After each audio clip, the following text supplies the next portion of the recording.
كتير بنبص لناس مبدعة وبنقول دول موهوبين بالفطرة، بس هل هي دي القصة كلها فعلا؟ لا، بصراحة مش بالضرورة خالص. المصادر اللي معانا النهاردة ويمكن أهمها كتاب ماستري لروبرت جرين وأفكار تانية مشابهة بتقدم رؤية مختلفة تماماً. مختلفة ازاي؟ يعني الإتقان مش مجرد هبة سماوية أو موهبة كده وخلاص، قد ما هو رحلة طويلة، رحلة ليها مراحل وتحديات وعقليات معينة لازم الواحد يتبناها. يعني هي مش وصفة سحرية؟ لا خالص. الرحلة دي يعني ممكن أي حد يمشي فيها لو عنده الاستعداد والصبر ليها. بالظبط كده.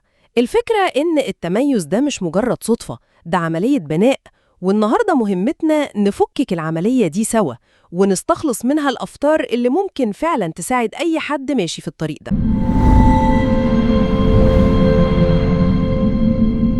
يا أهلا بيكم. في عالم كله موهوس بفكرة النجاح السريع والترند اللي بيطلع يومين ويختفي، يا ترى إيه هو شكل الإتقان الحقيقي؟ إزاي الواحد بيوصل لمرحلة إنه مش بس شاطر في اللي بيعمله، لأ ده استثنائي فعلا؟ النهاردة هنمشي مع بعض في رحلة نفهم فيها الطريق ده، وهنستلهم الأفكار العميقة بتاعت روبرت جرين. خلينا نبدأ بالاقتباس ده. روبرت جرين هنا بيقول حاجة مهمة قوي. بيقول إننا بقينا منفصلين عن طبيعة عقلنا البشري. العقل اللي ببساطة شديدة محتاج وقت عشان يتعلم ويكبر. الثقافة اللي عايشين فيها دلوقتي ثقافة التيك اواي والكليك كليك كليك بتوعدنا بكل حاجة سريعة، بس هل ده الوعد الحقيقي؟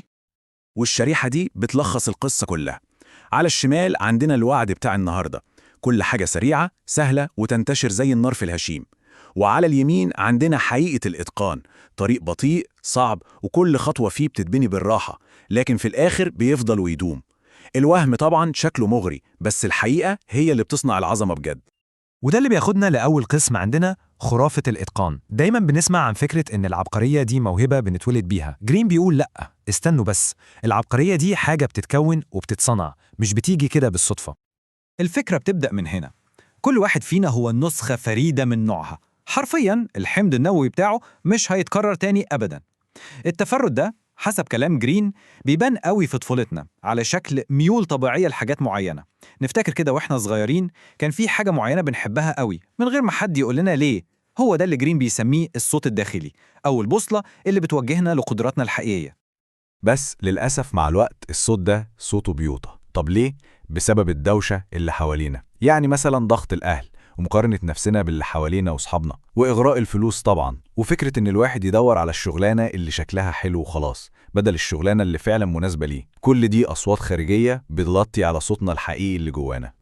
والمثال ده بالذات بيوضح الفكرة بشكل عبقري. تخيلوا معايا المشهد ده. ستيف جوبز وهو طفل عنده 5 سنين، عينيه بتلمع وهو واقف قدام محل إلكترونيات. في خط مستقيم نقدر نرسمه من اللحظة دي لحد ستيف جوبز وهو عنده 55 سنة، الراجل المهووس بالتصميم وتفاصيل التفاصيل. هو ببساطة فضل مكمل ورا الصوت اللي سمعه وهو طفل.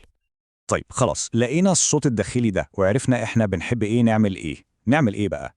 هنا ندخل على القسم التاني، مرحلة التدريب والتعلم. في المرحلة دي مفيش أي طرق مختصرة، لازم نبني الأساس بتاعنا طوبة طوبة. وهنا في مفهوم لازم نقف عنده شوية، الوقت الحي. كلنا ممكن نكون في شغلانة مش بنحبها وبنحس إن وقتنا بيضيع هدر، ده اللي جرين بيسميه الوقت الميت.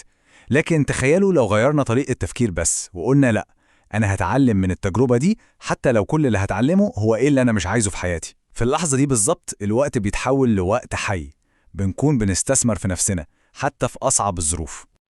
ومرحلة التدريب دي جرين بيقسمها ل3 خطوات واضحة. الأول بنبدأ بالملاحظة العميقة، يعني نتفرج ونتعلم بصمت من الناس اللي سبقنا. بعدها تيجي مرحلة اكتساب المهارات، ودي كلها ممارسة وتكرار لحد ما الحاجة تبقى جزء مننا.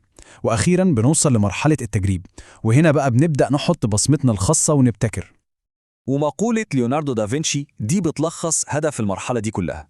الهدف مش إن الواحد يبقى نسخة من معلمه أو مدربه أبداً. الهدف إنه يتشرب كل خبرته وعلمه عشان في النهاية يقدر يتفوق عليه. هو ده التطور الطبيعي. تمام، بنينا الأساس وتعلمنا كويس.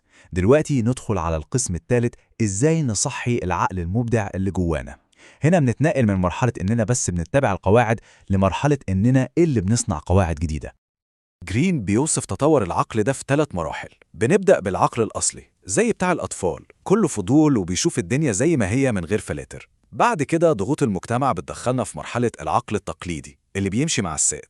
لكن الهدف الحقيقي إيه؟ الهدف نوصل للعقل متعدد الأبعاد، وده اللي بيجمع بين أحلى حاجتين: إبداع الطفولة البريء مع خبرة وانضباط المحترفين.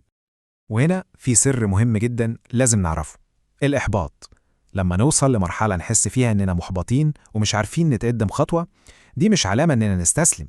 لا، دي علامة إن عقلنا في الخلفية شغال زي خلية النحل، بيبني وصلات جديدة وبيجهز لانفراجة كبيرة. الإحباط معناه إننا على وشك نوصل لاكتشاف عظيم. وأخيراً بنوصل للقمة، القسم الرابع: قوة الإتقان. المرحلة اللي فيها كل التعب والمجهود اللي فات بيتحول لقوة حقيقية، قوة خارقة. طيب إيه هو الإتقان ده بالظبط؟ هو ببساطة حدس عالي جدا. تخيلوا إن كل المعرفة والخبرة اللي جمعتوها على مدار سنين بقت زي التنفس، حاجة تلقائية. ده بيخلي القرارات تطلع سريعة وصح، وبشكل يبان للناس كأنه بيحصل من غير أي مجهود. والمتعة اللي بنوصلها هنا مختلفة تماماً عن أي متعة لحظية سريعة. روبرت جرين نفسه بيقول إن الإحساس بالرضا اللي بيجيله بعد ما يخلص كتاب بكل التعب والساعات الطويلة اللي فيه هو شعور مفيش حاجة تانية في الحياة ممكن تديهوله. دي متعة الإنجاز الحقيقي، متعة البناء اللي بياخد وقت. وفي الآخر السؤال ده موجه لينا كلنا. بعد ما عرفنا الطريق وفهمنا أهمية الأساس، يا ترى إيه هي أول طوبة هنحطها في طريقنا النهاردة؟ الرحلة ممكن تكون طويلة بس هي دايما بتبدأ بأول طوبة.